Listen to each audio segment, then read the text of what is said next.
Hello everyone, Jim Revell here, the chaplain, and I want to send you out spring greetings and also greetings during Holy Week, which is a very special week for Christians between Palm Sunday and Easter, or the Resurrection Sunday. And of course, during this week, we also remember the crucifixion of Jesus Christ. Now, if you're of another faith, another religion, or perhaps no religion, or you have a different view, we certainly want to acknowledge that. But as a chaplain, I'm going to share some thoughts regarding both the crucifixion and the resurrection of Jesus.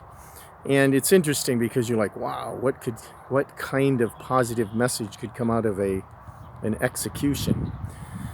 But if you think about this, Jesus, who was from Nazareth, was quite a renowned and respected person at the time he lived, doing astonishing things. And he was what we would almost call it, I don't know if you'd say it like this, but a rock star, quite well known for teaching, for miracles, healing blind people and raising dead people and multiplying food and all that kind of stunning sorts of things. And then, of course, there was this whole betrayal and his death. And when you think about this whole crucifixion itself, it was a method of execution created by the Roman culture that was just excruciating. And in fact, that word excruciate has in it the word crucifix or crucifixion. So that's where we get that word. And so it was just horrific.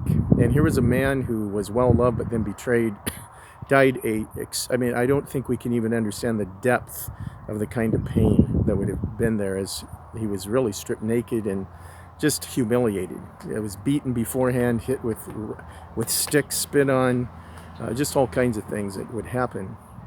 And I'm sure there are people who stood by that scene, who had seen him, in his element when he was teaching and doing the various miracles, who looked at that scene of the cross, and they probably said to themselves something like, how could anything good come out of this? And sometimes we end up with situations that look like that, where you say, I don't even know how anything good could come out of this. Well, for the Christian faith, we believe the resurrection of Jesus can take the darkest thing, and he comes in and he rescued and can turn it around. Now, I want you to think about something. My wife and I were vacationing in Florida a few years ago, and there was a man, he was a Jewish man who had a kiosk. He had lived in Israel, and he also had a house in Florida and had jewelry. And so my wife was looking for a gold cross, which I thought was very interesting. And I'm standing there, I thought I'd like to engage in a discussion.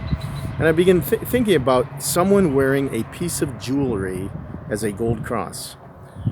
And so as my wife was doing this conversation with this man, we had a real fun relationship with him. But then I asked him, I said, would you have a piece of jewelry and a guillotine or an electric chair?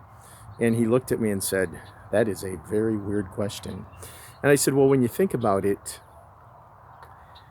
why do we sell crosses? Because it's the same kind of instrument, an instrument of execution.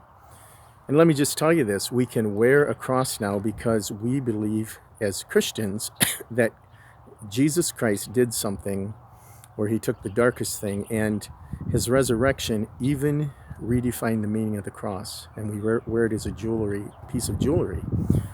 But that gets me thinking about in your own life. Maybe you're standing and looking at a situation, and you're saying, could anything good come out of this?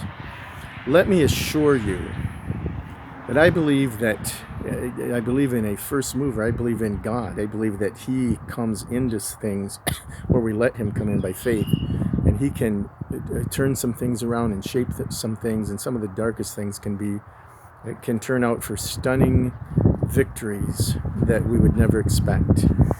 So let there be hope in your life. And if you need anything, if you need to talk, I'm here as a chaplain. My contact number is 877-322-2427. That's 877-322-CHAP, and my extension is 5017. I just want to send a greeting out to whatever your faith perspective is. I just am wishing you the best, and have a great week, and happy spring. Thanks.